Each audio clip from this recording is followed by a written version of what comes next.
The old year being dead, and the new year coming of age, he does by calendar law, as soon as the breath is out of the old gentleman's body, nothing would serve the young spark, but he must give a dinner upon the occasion, to all the days in the year were invited. The festivals, whom he deputed as his stewards, were mightily taken with the notion.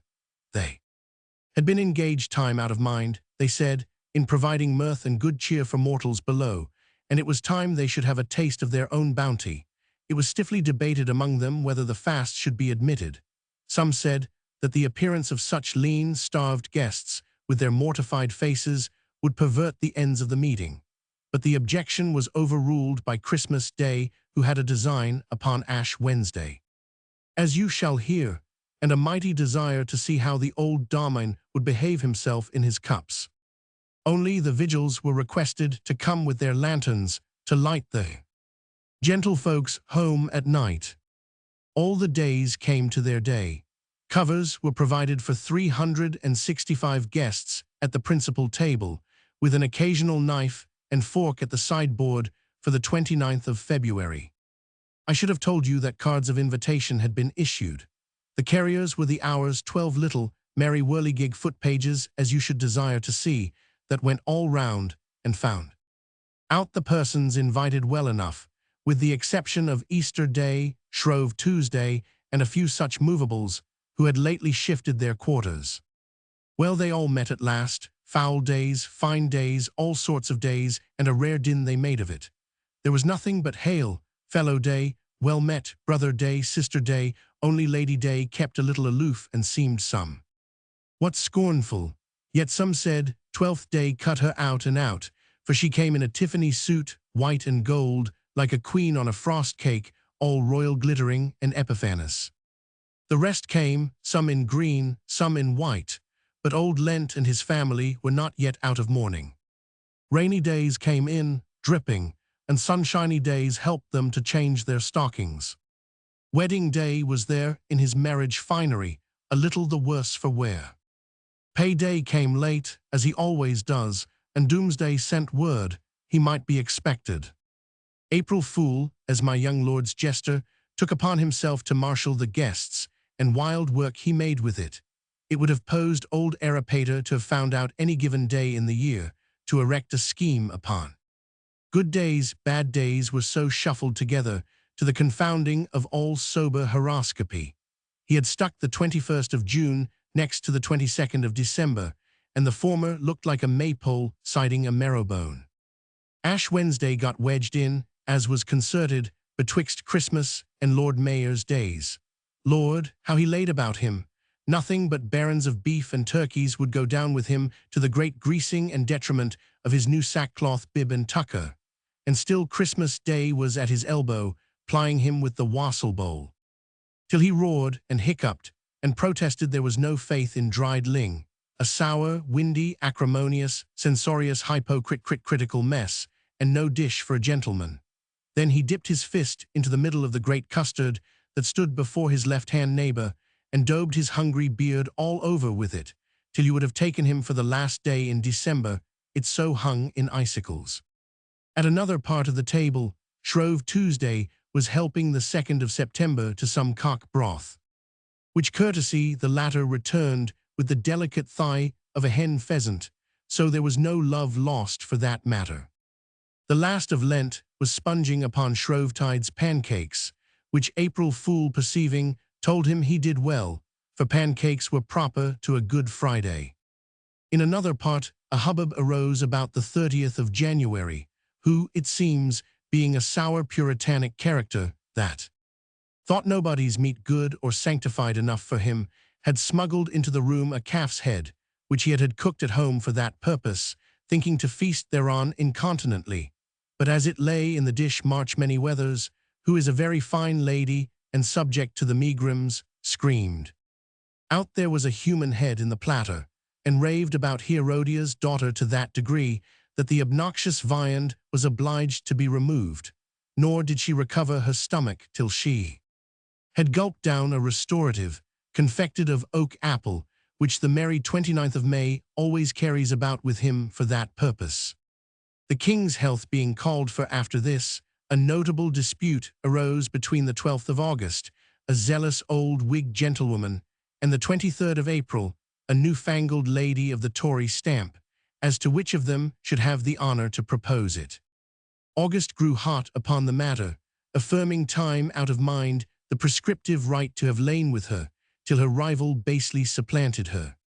April Fool, being made mediator, confirmed the right in the strongest form of words to the appellant, but decided for peace, sake that the exercise of it should remain with the present possessor. It beginning to grow a little duskish, Candlemas lustily bawled out for lights, which was opposed by all the days, who protested against burning. Daylight, then fair water was handed round in silver ewers, and the same lady was observed to take an unusual time in washing herself.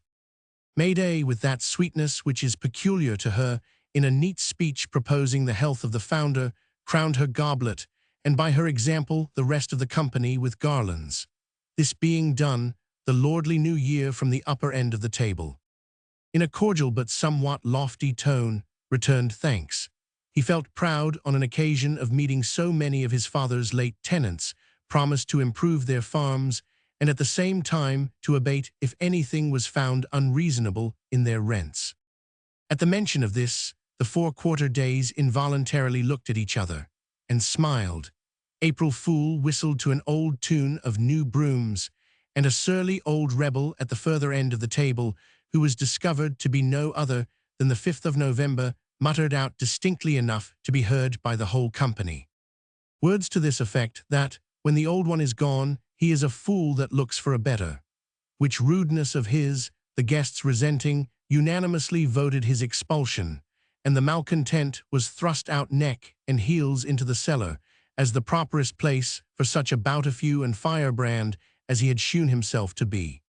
Order being restored, the young lord, who, to say truth, had been a little ruffled and put beside his oratory in as few, and yet as obliging words as possible, assured them of entire welcome, and, with a graceful turn, singling out poor 29th of February, that had sate all this while Mumchance at the sideboard begged to couple his health with that of the good company before him, which he drank accordingly, observing that he had not seen his honest face any time these 4 years, with a number of endearing. April Fool swore they had exchanged conditions, but Good Friday was observed to look extremely grave, and expressions besides. At the same time, removing the solitary day from the forlorn seat which had been assigned to him, he stationed him at his own board, somewhere between the Greek kalends and latter Lammas. Ash Wednesday, being now called upon for a song, with his eyes fast stuck in his head, and as well as the canary he had swallowed would give him leave, struck up a carol, which Christmas Day had taught him for the nonce, and was followed by the latter, who gave Miserere in fine style, hitting off the mumping notes and lengthened drawl of old mortification with infinite humor. Sunday held her fan before her face, that she might not be seen to smile. Shrove Tide, Lord Mayor's Day, and April Fool next joined in a glee. Which is the properest day to drink? In which all the days chiming in made a merry burden. They next fell to quibbles and conundrums. The question being proposed, who had the greatest number of followers, the quarter days said there could be no question as to that, for they had all the creditors in the world dogging their heels. But April Fool gave it in favor of the 40 days before Easter, because the debtors in all cases outnumbered the creditors, and they kept Lent all the year round. All this while Valentine's Day kept courting pretty May, who sate next him, slipping amorous billet doux under the table, till the dog days, who are naturally of a warm constitution, began to bark and rage exceedingly.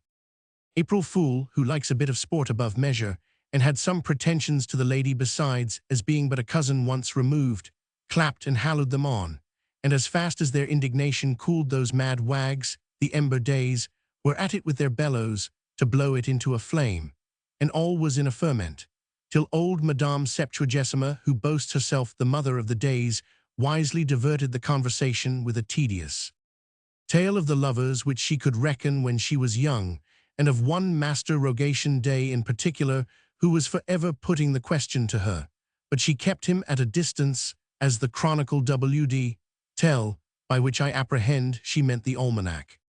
Then she rambled on to the days that were gone, the good old days, and so to the days before the flood, which plainly showed her old head to be little better than crazed and doited. Day being ended, the days called for their cloaks and greatcoats and took their leaves. Lord Mayor's day went off in a mist as usual, shortest day in a deep black fog that wrapped the little gentleman all round like a hedgehog. 2 vigils, so watchmen are called in heaven, saw Christmas Day safe home. They had been used to the business before. Another vigil, a stout, sturdy patrol, called the Eve of St. Christopher. Seeing Ash Wednesday in a condition little better than he should be, e'en whipped him over his shoulders, pick-a-back fashion, and old mortification went floating home singing, "On the bat's back do I fly," and a number of old snatches besides, between drunk and sober, but very few aves or penitentiaries, you may believe me, were among them. Longest Day set off westward in beautiful crimson and gold, the rest, some in one fashion, some in another, but Valentine and Pretty May took their departure together in one of the prettiest silvery twilights a lover's day could wish to set in. Winners.